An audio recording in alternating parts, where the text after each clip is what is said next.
Now that we've discussed the steps for designing and implementing an impactful project, we're now going to look at project sustainability. As we've discussed in our previous video on brainstorming, there are some questions to think about when creating a sustainable project. These can include: who will support the project financially and physically after it is completed? Is the area where the project is located, if the physical one, unchanging? Will it not be disrupted? If your project is an event or activity, who will continue to organize the project after the first event or activity is complete? Are there group members, project leaders, or community members that want to take over the project? Now we're going to hear from two Yes alumni about their personal experiences with project sustainability and how they have developed projects that have continued past the initial implementation. Let's first hear from Yes alumnus Lincoln Nina from Liberia. He'll discuss his project experience and how he has created sustainable, impactful projects, as well as advice for incorporating sustainability into your own project. I am alumni of the YES program. I went on the YES program in 2013, 2014. So basically, after the YES program, I have been engaged into a series of other community initiatives. And over the years, my projects have been based around health promotion. So I'm just going to give you a brief overview as to what my health promotion projects have specifically been about. So we started back in 2018 when I was still a sophomore in college. My team and I started organizing stress management workshops for student nurses. And then from stress management workshops, we started to go on high school campuses to conduct what we call the campus health talk. Now, basically, what the campus health talk is made of is that we just talk about, we go to high school campuses and talk about common issues such as hygiene, sexually transmitted diseases, things such as teenage pregnancy, and the rest of that. I've also been running the diabetes education program. And basically, what we've been doing with the diabetes education program is that we educate people on the signs and symptoms of diabetes, tell them about the complications of diabetes, how to prevent diabetes, and how to live with diabetes in case you already have it. And so, to talk about how my alumni projects have built on each other. So for the past years now, I've won the alumni grant about 3 times, and basically they have all been centered around diabetes education and promotion.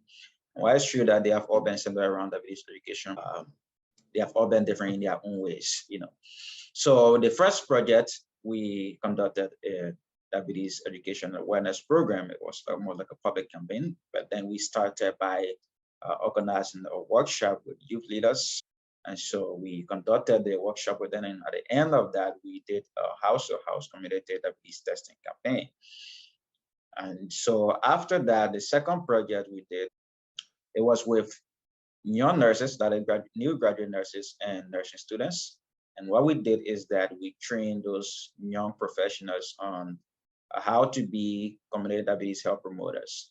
The third was called Disability and Diabetes. And so after we have organized the initial programs, we decided that we can do this in diabetes education program, but we can this time around move it on to people living with disability.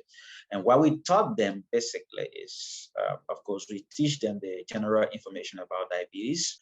We also taught them how diabetes is related to disability and how they can prevent further disability by preventing diabetes.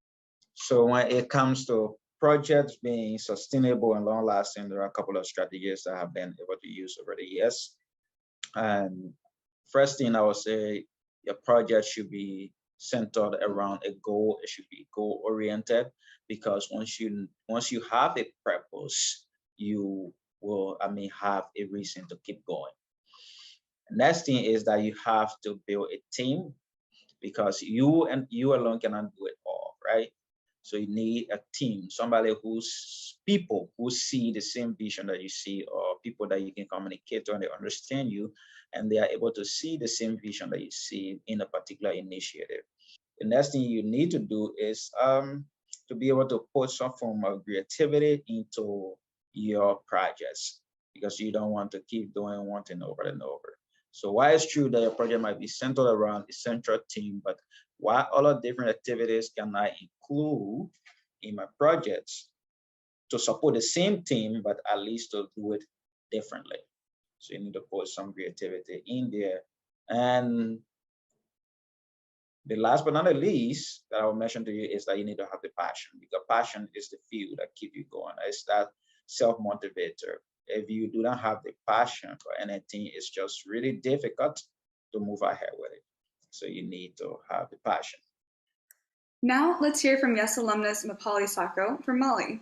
He was able to use his project to create a sustainable business that he now runs and works with local businesses to support himself and his community. Hello, my name is Mapali Sako. I'm from Mali.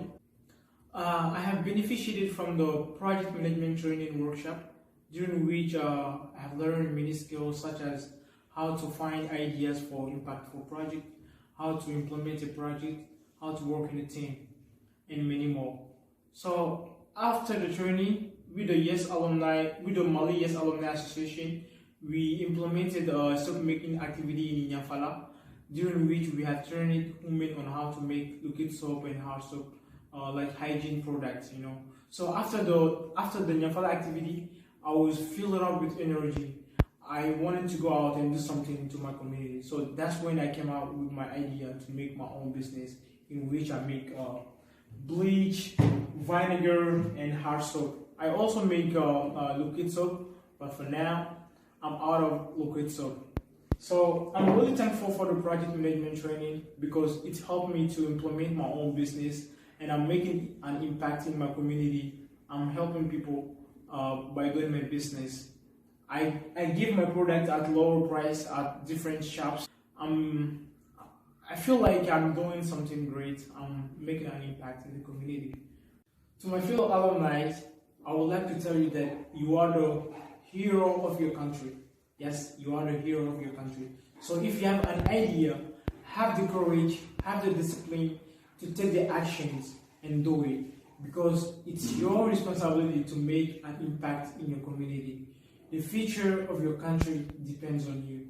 Do something. There's no little thing, just do it, and you make an impact. Thank you very much, and I'm thankful for the project management training. Thank you all. These are just two examples of many on how alumni have created sustainable and impactful projects. If you're interested in learning more about sustainable projects, visit the YES Program's website to read about these projects. We are now at the end of our project management video series. We hope that these videos can be used as tools when brainstorming, creating, and implementing your community projects. Use these videos throughout your project process and explore the additional resources. And don't forget to share your project stories with us. We'd love to hear from you about how you're making an impact in your community.